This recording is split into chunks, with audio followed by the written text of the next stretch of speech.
So, how has it been during COVID trying to enter into a racing season? It's definitely been difficult. Um, I guess for financial, it's been way more expensive. Um, Flights are limited, so they're more expensive, and the routes that I normally take aren't there anymore. So we have to fly different ways and different airlines as well.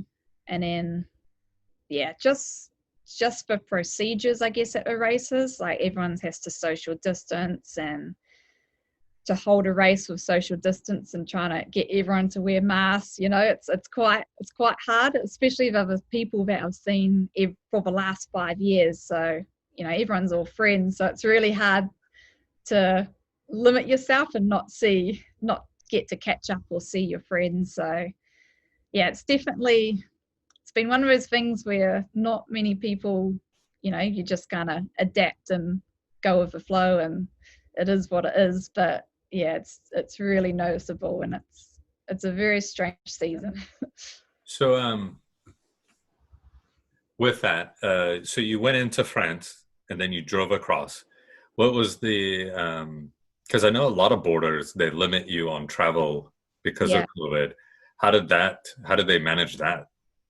So that's why we flew into France. If we flew into Italy, there was a chance that we might have to quarantine, but we weren't quite sure. So just to be safe, we flew into France and stayed there a week, and then drove across after a week. And everything ended up being fine. But yeah, I don't think anyone flew into Italy just because of that reason. It was quite unknown.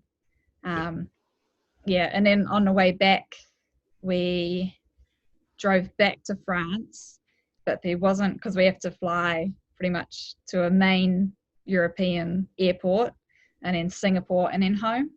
So it's kind of 2 days travel, but there was no connecting flight, so we had to fly from France to Switzerland and then stay there 3 days before our next flight was able to go.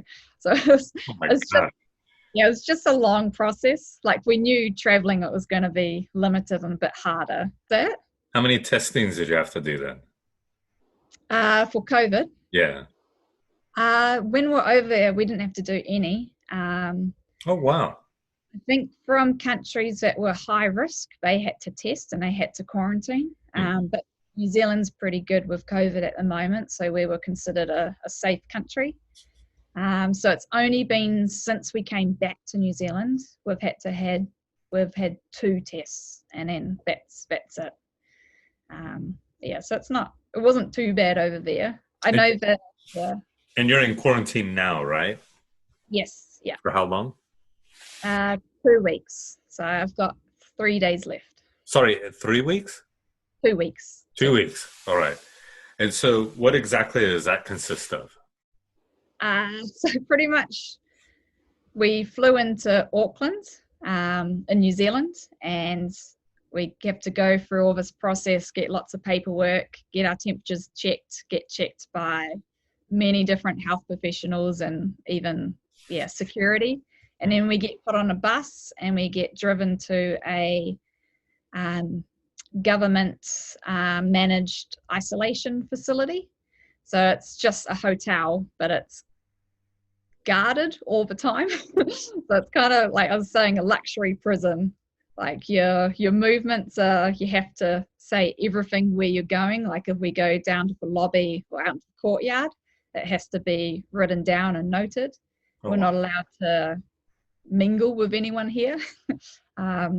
Social distance, and then all our meals are delivered to our door. Um, yeah, it's just everything's kind of controlled and everyone's contained until the 2 week mark. And if we bring back two negative tests, then we're allowed to go home. Um, yeah, just I guess to keep New Zealand still COVID free.